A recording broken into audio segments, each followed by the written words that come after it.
निकाय चुनाव में नुक्कड़ सभाओं का दौर हुआ चालू। भोजपुरी गायक राजेश परदेसी नुक्कड़ सभा में एक प्रत्याशी के समर्थन में कूदे। नमस्कार, मैं अनिश अख्तर, आप देख रहे हो बर्ता समाचार। गोपीगंज नगर में नगर निकाय चुनाव को लेकर सभी प्रत्याशी प्रचार प्रसार के लिए हर हथकंडे अपना रहे हैं। मतदाताओं को रिझाने के लिए किसी प्रकार का कोई कोर कसर नहीं छोड़ रहे। इसी क्रम में नगर अध्यक्ष पद के निर्दल एक उम्मीदवार के समर्थन में जनपद के प्रख्यात भोजपुरी गायक राजेश परदेसी भी मैदान में कूद पड़े। नगर के कड़वरिया तथा छोटी चौमुहानी पर नुक्कड़ सभा किए। नुक्कड़ सभा में भारी भीड़ देखी गई। इस दौरान निर्दल प्रत्याशी के समर्थन में लोग नारे लगाते रहे।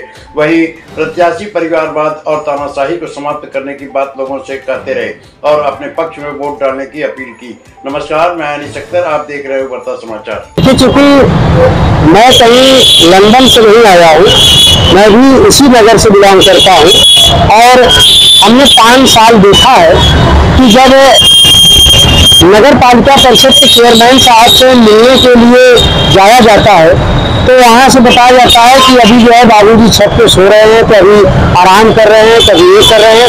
जब कई चक्कर मारा जाता है तब जाके 5 मिनट बमुश्किल से मिल पाता है।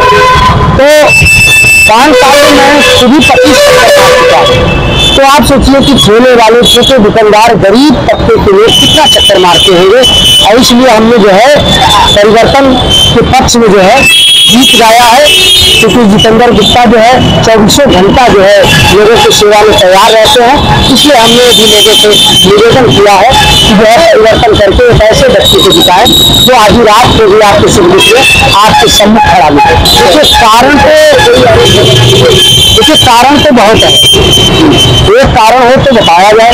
कारण एक सबसे बड़ा कारण तो ये भी हो गया है कि आप सोचिए कि हमारे नगर में सिद्धेश्वर महादेव का मंदिर है, जहाँ विगत कई वर्षों से जो नाले का पानी सीलिंग पे गिर रहा है और हमारे नगर के चेयरमैन होने के नाते उनकी जिम्मेदारी बनती है कि नाले के पानी को यहाँ जाने से रोका जाए। लेकिन 25 साल खुद तो एसी में है और महादेव नाले के पानी में है, तो सबसे बड़ी पीड़ा है हम लोगों की। और उसके बाद जैसा कि हमारे देश के जो है यशस्वी प्रधानमंत्री भी कहते हैं कि परिवारवाद राजनीति के लिए बहुत बड़ा खतरा है, बीमारी है।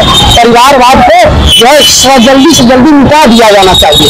इसलिए आप सोचिए कि कभी भाई साहब तो कभी खुद, कभी पत्नी, तो कभी सोचते हैं कि बेटा हो जाए। तो हम लोग इसलिए परिवर्तन के पक्ष में हैं कि कम से कम ऐसे व्यक्ति का चुनाव किया जाएगा जो 24 घंटा जनता के लिए अवेलेबल है, सुलभ है, सरल है और उसमें जितेंद्र गुप्ता बड़े आसानी से फिट मिलते हैं। इसलिए हम लोग जो है जितेंद्र गुप्ता से एक कहना मूर्खता है कि जो है विरासत, पहले जब राजतंत्र था तब जो है राजा का बेटा राजा होता था, क्योंकि तब जो है राजकुमार रानी के पेट से पैदा होते थे। लेकिन अब वो लोकतंत्र है। लोकतंत्र में जो है नगर पालिका परिषद गोपीगंज की गद्दी तो वो आदमी बैठेगा जिसको जनता चाहेगी, जिसको जनता अपने मत से जिता कर भेजेगी। ये कोई राजा का जो है राजपाट नहीं है कि राजा का बेटा ही राजा होगा। और मैं ठहरा कलाकार आदमी, मैं तो जो है मेरे जीविका पार्जन का संसाधन भी यही है, गाना और बजाना। तो मुझे जो प्यार से बुलाता है, प्रेम से बुलाता है, वहाँ मैं जाके गाता हूँ। जहाँ प्रेम वहाँ परदेसी। पैसे की बात आप करेंगे तो नगर नहीं पूरा जिला जानता है कि जितेंद्र गुप्ता अगर सबसे किसी चीज में कमजोर है अन्य प्रत्याशियों से तो पैसे में ही कमजोर है। बाकी जनबल से तो उनके साथ पूरा नगर खड़ा हुआ है। जितने विरोधी प्रत्याशी हैं तो कई हजार करोड़ों के मालिक होंगे। आप भी जानते हैं, पूरा नगर जानता है। अगर राजेश परदेसी पैसे से बिकता तो खरीदने वालों की तादाद जितेंद्र गुप्ता से बड़ी बड़ी है, वो खरीद लेते। लेकिन परदेसी का बस एक स्लोगन चलता है कि ना लिफाफा ना परदेसी, यहाँ प्रेम जितेंद्र गुप्ता एक ऐसा कैंडिडेट है। आपने देखा होगा कि नुक्कड़ सभाओं में मुस्लिम कौम के लोगों ने भी माइक पकड़ के लोगों से अपील किया है कि जितेंद्र गुप्ता को मतदान करे, लड़का लड़की पे मोहर लगाए। तो आप सोचिए कि अगर मुस्लिम कैंडिडेट भी अगर परिवर्तन नहीं चाहता तो क्यों जितेंद्र गुप्ता के पक्ष में मुस्लिम वोटर जाता।